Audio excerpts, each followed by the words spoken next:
I'm not a betting man, but I will bet each of you $100. Those guys, Mercer Bears, will be in a regional tournament.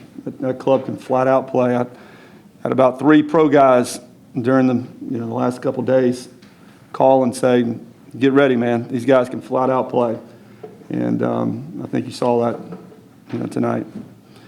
I thought the keys to the game were Tyler Ahern coming in, calming things down for a bit, and obviously Davis Hare was fantastic on the back end. So, questions? You talked about kind of what those two provided on a game where, I mean, what the lineup was able to do to a lot of your other guys. The stability they provided. And Davis, too, I know he's had some kind of tough luck loss, I think, in the last time out and some other games like that. What have you seen from him early in his time? He's a little bit too amped at times, and he tries to overthrow. And obviously, he's got a big arm. But I like him 92, 91, 93, and with that thing sinking, instead of the 4s and 5s that he tends to elevate. The home run he gave up to the left-handed hitter against Texas Tech, and he gave up another one early, and the same sort of thing, trying to go back and get when you don't need it. If you're going up in the zone, go for it. Force seam that thing and, give me all you got. But when you're trying to get outs and, you got to work down the zone. And he throws a heavy, heavy ball. His spin rate is crazy low. Do you like your odds when they go ahead and intentionally walk Jackson and bring Tyler up? Well, sure. You feel like you're going to get a good AB from either of those guys. And, Greeny's got a high on-base percentage, just like Tyler does. And, who's right, who's wrong, I don't know. I've seen it done both ways. With Tyler, he's always had the raw stuff since he's got to campus. But what's clicked for him with the command this year? I think a lot of it was 20 years. There was days he'd go out and everything was fine, and son, is there something wrong with you? That's not there. He just grip it a little too tight, if you will, and he's a guy that's really bought into the mental side of it, and he's been really good. With the walk-up, you've talked about kind of the separate relationship of treating Tyler like any other. Is that something, do you enjoy that moment strictly as a coach and not kind of take the dad aspect into it at all? Yeah, I was starving, so that was good and ended. Yeah, sure. There'll be a time for, that stuff, but I was mad at him for the check swing. But anyway, I'm weirdo. He's a good player. And again, I'll say it again, he's here because he can play, not because he's my son. But I am happy for him. And us. You said in the offseason, too, when you guys brought him, it was to be for depth and to see what he could do. And then you commented that he kept getting better and better every day until a point where you said, we looked at the staff, I was like, you got to put him in there. Are you surprised that he's supposed to be in high school. Are you surprised that he's playing at this level? Because he's not just doing it against whoever.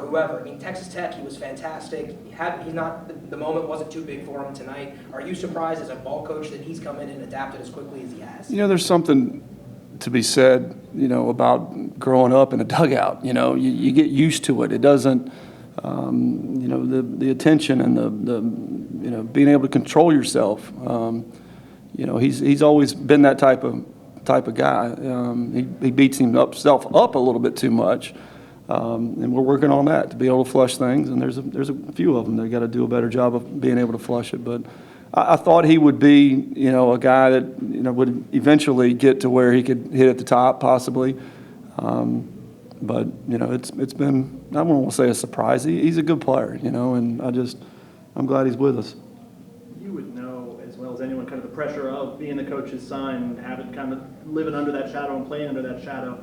Did you kind of talk to him to prepare him for kind of what that was going to be like, knowing, having been through it yourself? I told him when, he decided that he wanted to do it. I told him, I said, it's going to get ready.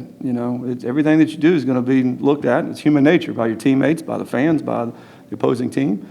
And then when we go on the road, they're going to be on you. And, he's used to hearing it because he's been in the dugout for so long. The fact is now directed at him. I don't think it bothers him, as much as other people. There's something about just, you look at all the major league sons of major leaguers that have made the major leagues. You know what I mean? That's basically the same analogy because it's ho-hum. It's nothing to them. It's the lifestyle that they've basically, when my kids have been with me. You have 3 different guys play first tonight. What was this thought process behind taking out Carter and then taking out Cooper?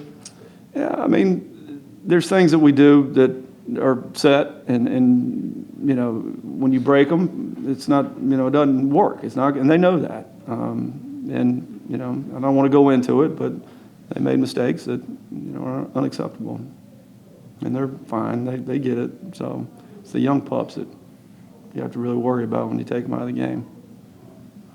After a game like this, when you throw 7 pitchers, I mean, as a coach, is this when guys start coming and talking to you if they don't get in a game like this about what they can do to get better? Is this a challenge to those kind of guys? Yeah, I mean, generally Mondays are those days, you know, open door. My door is always open in the office. Guys want to come in and talk, but, you know, some of them are going to have to wait their turn. You know, we've got a big staff that is talented, and we talk to them every day, preach to them about being ready. You know, next man up when your time is called. Unfortunately, guys get hurt, guys get tired, guys whatever.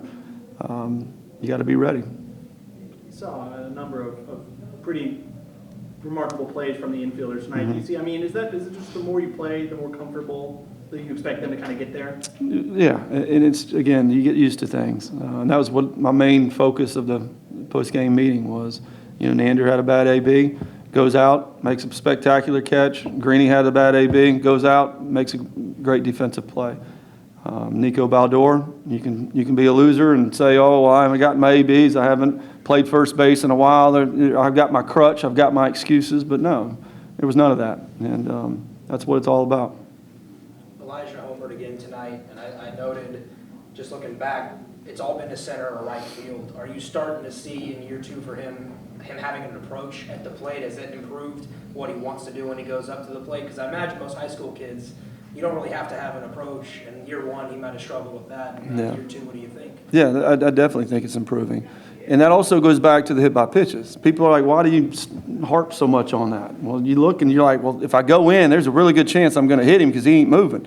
So what does that do? It forces you back to the other side of the plate, and you know, it helps. I mean, we go through it in pregame meetings all the time. Man, this guy, he's going to wear it. He'll stay in there, so you're more reluctant to, you know, to try it, and you got to be ready for it. You've coached a lot of athletes that have been able to go to opposite field. Mike McGee was one buster, obviously, knew how to do it. Is it just raw strength that they have, or is it quicker hands than others? Not everyone's able to really have that power and tap into it to right field. Yeah, you have to let it get there. You know, too many guys want to hit the outside pitch in the same spot, and the middle pitch and an inside pitch, and it doesn't work like that. You know, the inside pitch you're going to hit furthest out in front, and then it's kind of like a diagonal back, the middle pitch here, and then you got to really wait to let that pitch get back there. Because if you do it wrong, you're just going to, you know, flip it that way. There's not going to be any power. If you let it get back there, you know, you can juice it. So he can sure juice it. He intimidates a lot of people just in BP.